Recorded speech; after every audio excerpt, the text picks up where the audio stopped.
listen carefully and answer questions 21 to 24.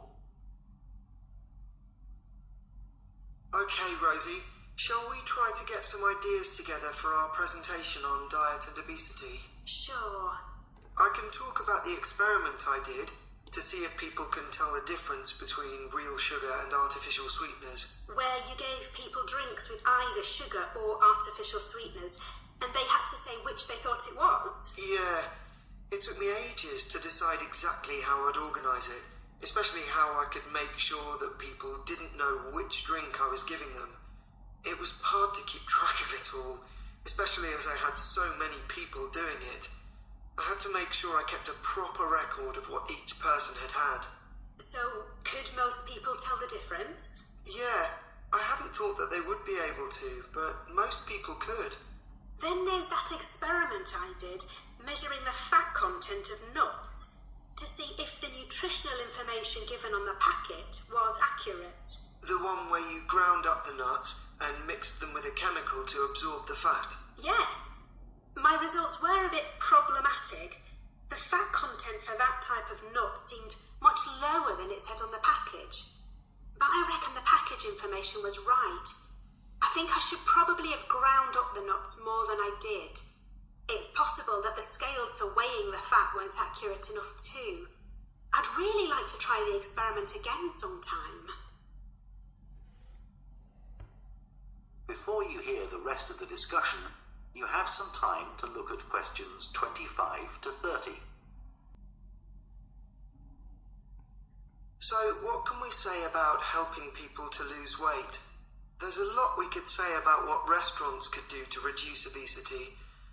I read that the items at the start of a menu and the items at the end of a menu are much more likely to be chosen than the items in the middle.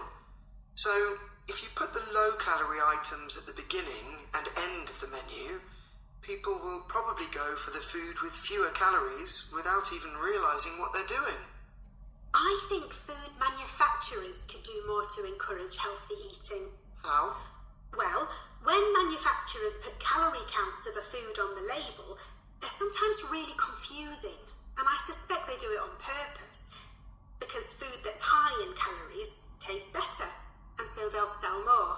Yeah, so if you look at the amount of calories in a pizza, they'll give you the calories per quarter pizza, and you think, oh, that's not too bad. But who's going to eat a quarter pizza? Exactly. I suppose another approach to this problem is to get people to exercise more. Right. In England, the current guidelines offer at least 30 minutes of brisk walking 5 days a week.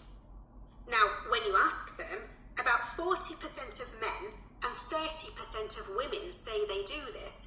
But when you objectively measure the amount of walking they do with motion sensors, you find that only 6% of men and 4% of women do the recommended amount of exercise.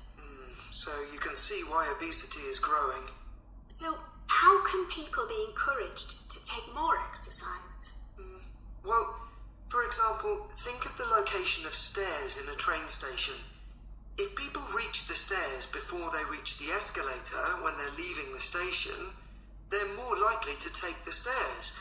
And if you increase the width of the stairs, you'll get more people using them at the same time. It's an unconscious process and influenced by minor modifications in their environment. Right. And it might not be a big change, but if it happens every day, it all adds up. Yes, but actually, I'm not sure if we should be talking about exercise in our presentation. Well, we've done quite a bit of reading about it. I know, but it's going to mean we have a very wide focus. And our tutor did say that we need to focus on causes and solutions in terms of nutrition. Oh, I suppose so. And we've got plenty of information about that. Okay, well, that will be simpler. So, what shall we do now? We've still got half an hour before our next lecture. Let's think about what we're going to include and what will go where. Then we can decide what slides we need. Okay, fine.